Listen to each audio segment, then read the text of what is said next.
Customer Council. My name is Tracy Berardi, and I am Program Manager of the Cloud Council. Today we're going to discuss the Council's latest white paper on web application hosting cloud solution architecture.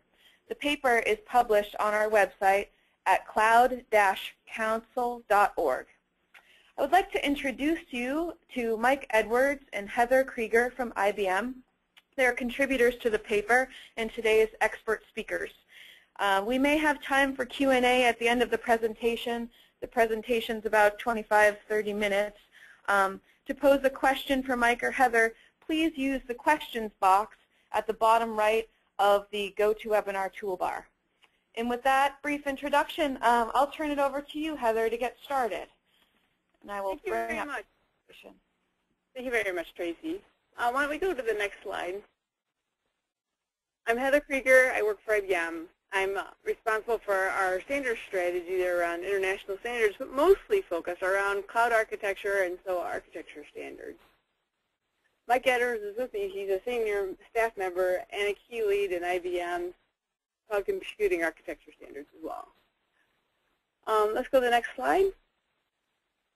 So today, we're going to walk through the first in a series of vendor-neutral cloud solution architectures. So what do we mean by that? These are architectures that customers use in their environment, and then we're going to map them on how they can be actually deployed in the cloud environment. We're hoping that this is just the first of the series, and so it's probably one of the simpler ones that we're hoping to work on in the CSCC. And we'll show how there's open source mappings to these as well. So let's go to slide 4 and talk about what are these cloud solution architectures actually. So basically, these are the architectures that customers use in their environments. And when I say customer, I mean cloud customer and the cloud role versus the cloud provider. So this is how to use the cloud to do your business rather than how to provide the cloud to do your business. The elements of the straightforward descriptions actually define the functional elements needed to implement a particular set of applications and solutions using the cloud infrastructure, cloud platforms, software, or the cloud services directly. These are pretty high level, and they should also be deployment neutral. You should be able to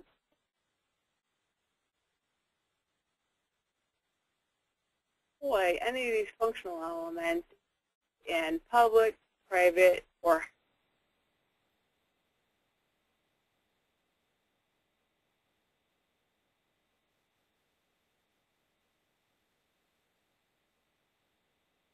hybrid deployment for the service directly. These are general purpose architectures, and they're reusable across.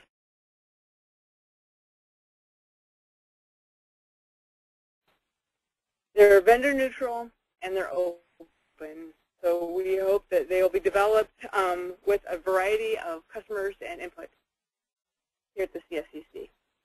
So why are they important? So they're important for a couple of different reasons. One is they provide a common reference point with which cloud customers can understand the architectures that are there and some of the advantage and caveats for using cloud computing underneath them. It helps bridge that gap between what the customer understands about, the cloud customer understands about the architecture in his business and what the cloud providers are actually offering. So this gives you a common language, sort of people interoperability, if you will. It provides practical guidance to customers on how these common business applications can actually be realized. Cloud is a very quickly evolving landscape, and new and interesting things are coming along all the time. These architectures are customer and business application focused, and so they provide a common sort of a stable anchor point which we can map all of this evolving landscape.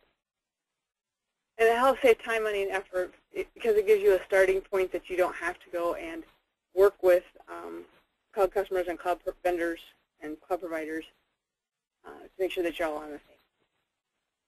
So these are useful for cloud customers, cloud users, when planning to build cloud-based applications inside their business and using other people's applications.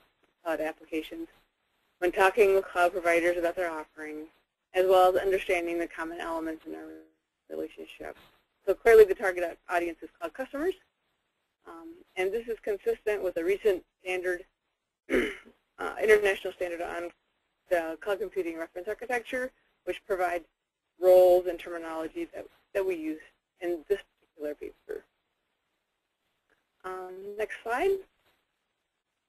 So I said that this was the first in the series, and so this is the web application hosting architecture we're going to talk about today, and it was published at the end of last year, I think December 15th. We're hoping to do additional ones in the very near future around e-commerce, big data and analytics, how those architectures can be realized in your environment as part of your business, mobile, and adding social business. Some of the industries we think might be very valuable might be financial, healthcare, travel, as well as even gaming. Let's go to the next slide.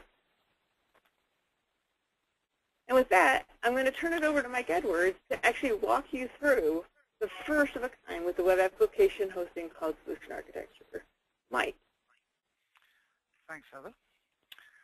So with this slide, number 6, we look at the overall architecture and the various components that make it up.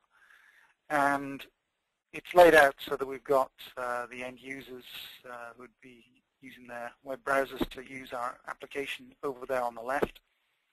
And then on the right-hand side are the various pieces of the cloud providers network where the cloud service is going to run to provide this application. Between the cloud provider and the end users is the public network, and maybe the first thing that's interesting to see is there are components that are in there that are part of the overall solution. We'll be looking at each of those in turn. Let's move to slide number 7, please, the next one. So one thing to bear in mind about the way this architecture is structured is it's a 2-tier architecture. So inside the cloud providers network, we basically have a web tier, which is actually serving up the web applications onto the internet. And then behind that is a service tier, which principally holds things like the databases that are used to support the web application. So a 2-tier architecture. Moving on to slide 8, let's look at the whole system here working from the user right through back to the databases. So out there in the public network, the first component that we need to be concerned with is the domain name services, the DNS servers that are going to resolve URLs into addresses for the end users. And the reason for picking on this as an important item is that with cloud-based solutions, it's not uncommon to use dynamic domain name services to direct traffic to a particular cloud data center. And that's done maybe for load balancing, but probably more importantly for failure handling. If we get any kind of outage, we're probably going to have multiple data centers with our application in, and we're going to distribute the load across those data centers. It can also be used to provide regional direction so that if we have a worldwide application and users then distributed across different continents, we can direct their traffic into the most local data center to give them the best performance and low latency. So if we had data centers in Europe, in the USA, and in Asia, for example, we would use DNS to direct a user in one of those regions to the data center that's nearest them.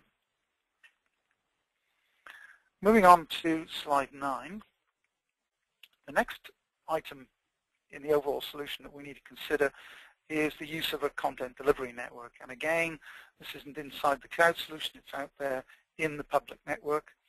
And this is largely used to cache and then serve static content in a place that's near the end user, again, to reduce latencies.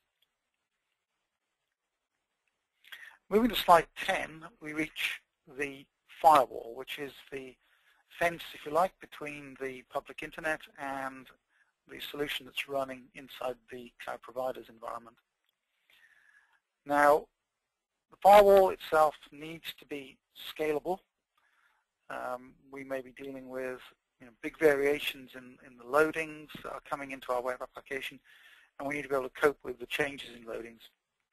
And we don't want the firewall itself to be a bottleneck, so it needs to be scalable, potentially replicated across multiple machines.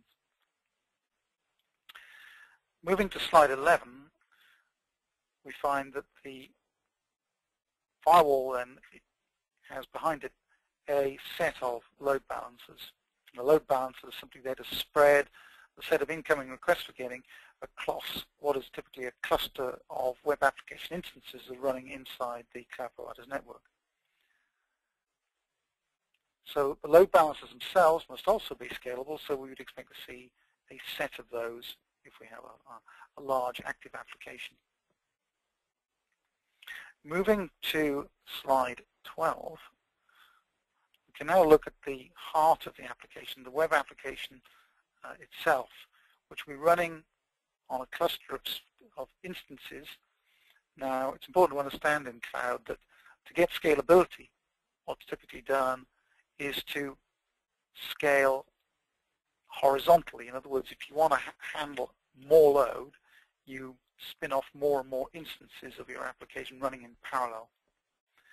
And that too has a consequence, which is hinted at on the slide here, which says that those instances of applications are ideally stateless.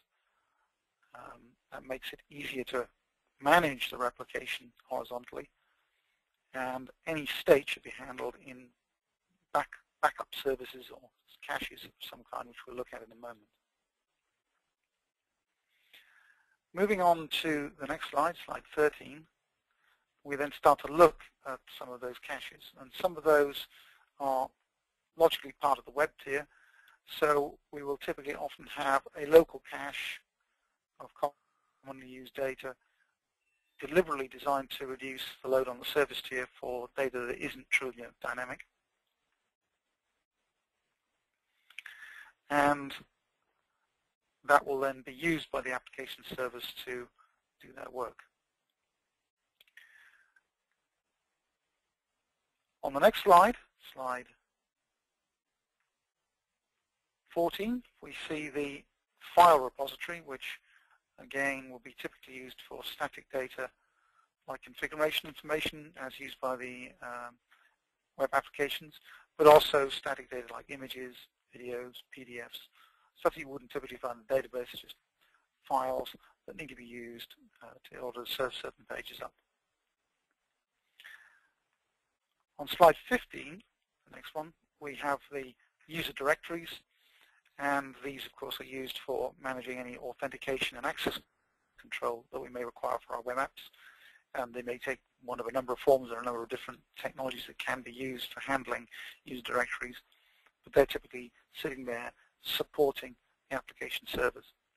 And one thing to say about caches, the file repositories, the user directories, as well as being in the web tier, they're also, just like the application servers, should be potentially scalable, so we can scale them out horizontally in order to provide whatever required level of throughput is required to support the application.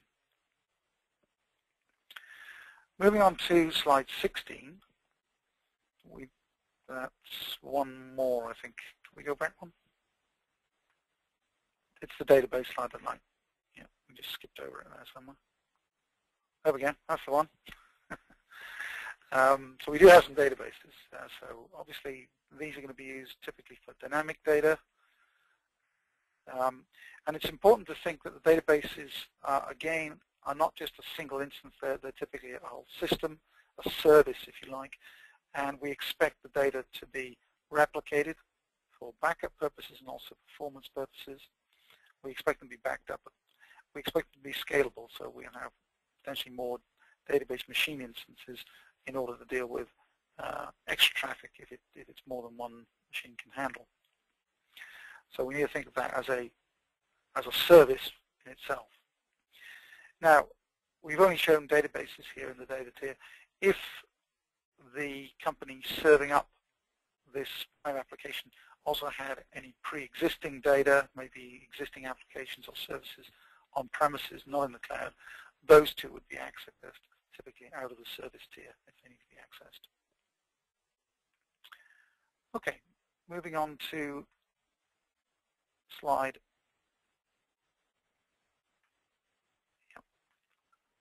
So this is slide 618. This one's just a recap of all the components we've looked at so far that make up the overall architecture. And it's useful for you to carry away if you want to use these slides after our talk is over. Now I'd like to hand back to Heather to discuss some of the mappings of this. Over to you, Heather. Thanks. Let's move on to slide 19.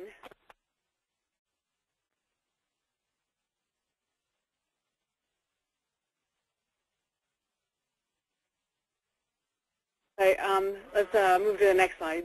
There you go.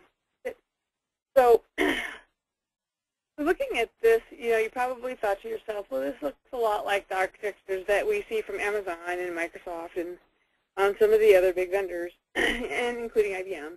And so we just wanted to do a quick comparison to one of Amazon's architectures, just so you can sort of see where things are mapping and where things are different.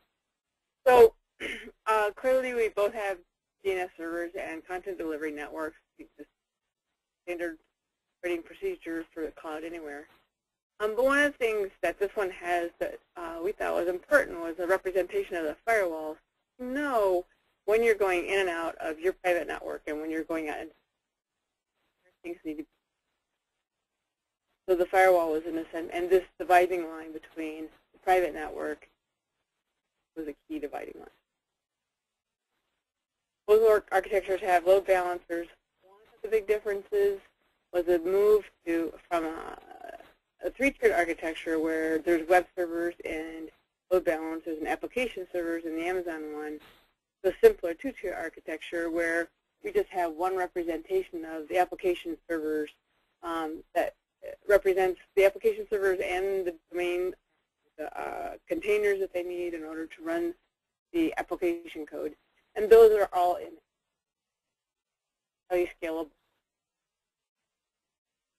topology. Of course, we both have databases, but the other thing that was added that we thought was important was the support that you need for these application servers at runtime. So you need to have security represented in the first class. You need to have some place to stash configuration information and static information to support the application itself. You need to go out to the database or to CDN. And then caching information is for this application to access that information or populate it in a fast and efficient way. These are things to think about when creating your web application systems on how do you want to handle that kind of content. So I think that's a good comparison. So that's one of the things we said we promised. Let's go to the next slide. Is, so how does this map out to what you see in the field? And so we did provide a mapping of what products are, or not products, what open source is available for this architecture.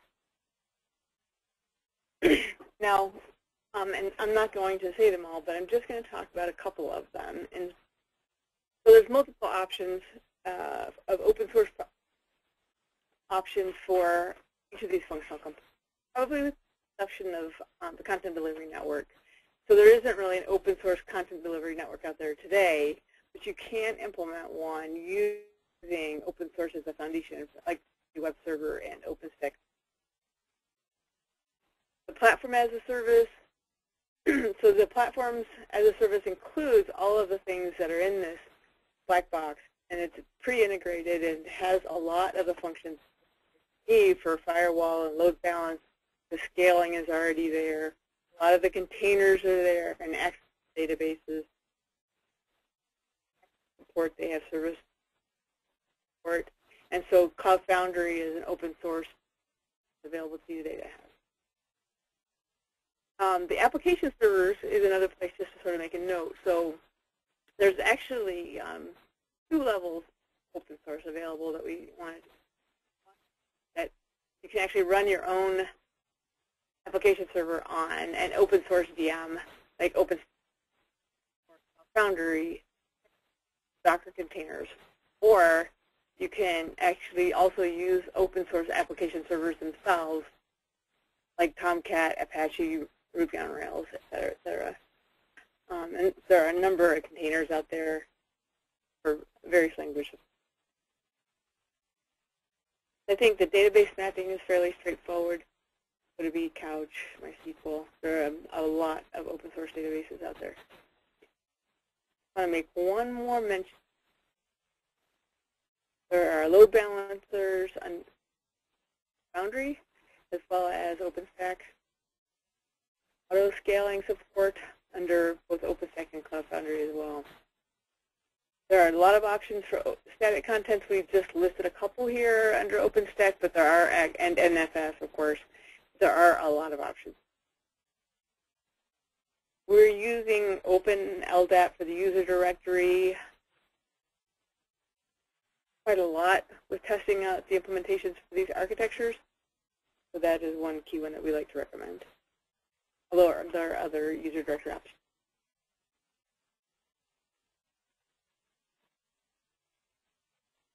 Slide. What are the takeaways?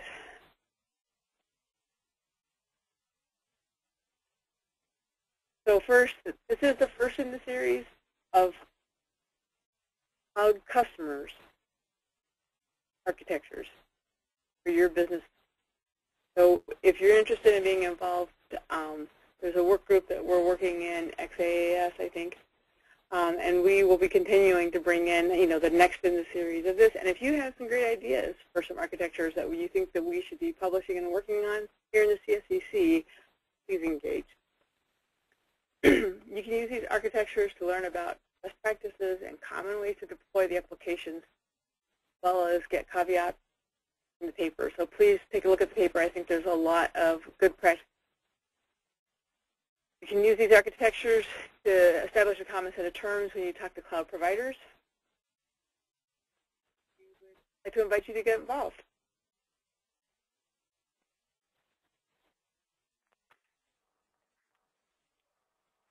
As well as get involved in the CSCC to have an impact on. Just one more note is if we look at our resources,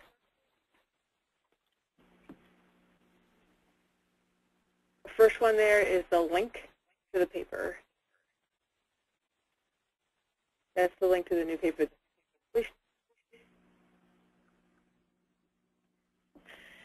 Oh, Heather, it's Tracy. Your audio is breaking up a little bit. Sorry, I thought I might jump in if it's easier. We had a couple of comments in the GoToWebinar toolbar about it. So if you want, I can give a quick overview. There's just one question that came in that you touched on. How can people get involved? Here on this slide, if you visit our website, cloud-council.org, and become a member, there's a working group page on our site. And as Heather mentioned, this work is done out of the ZAF working group, XAAS, that you can sign up for on the website. And all of these resources that the CSCC has published, you can find these on our website under the Resource Hub. And on this slide is all of the direct links to the white papers. Okay. Thanks, Tracy. Oh, you're welcome. I'm sorry. The phone was just, you kept breaking up a little bit. Let me see if any more questions have come in. I think that may be it. It was very thorough. Yeah, that's about it. Mike, did you have any other comments? Heather? There's just one comment I wanted to make. So going back, one thing that is worth pointing out, some of the offerings of platform as a service actually combine many of the elements that we talked about today. So if you were standing up a web application on infrastructure as a service, just bare machines and bare storage capabilities, you have a lot of work to do to install each of the components that we talked about today. You know, the firewalls, the load balancers, the web application servers, and so on, all that stuff. But if you go and use some of the platform as a service offerings, you'll find that many of those elements are already included as part of an overall package. So it's not untypical to find, for example, that the firewalls and the load balancers are already built in. You don't have to do anything special for them to be there, which is one of the advantages of some of the platforms as service offerings. It gives a lot of stuff out of the box that otherwise you'd have to do for yourself in the cloud.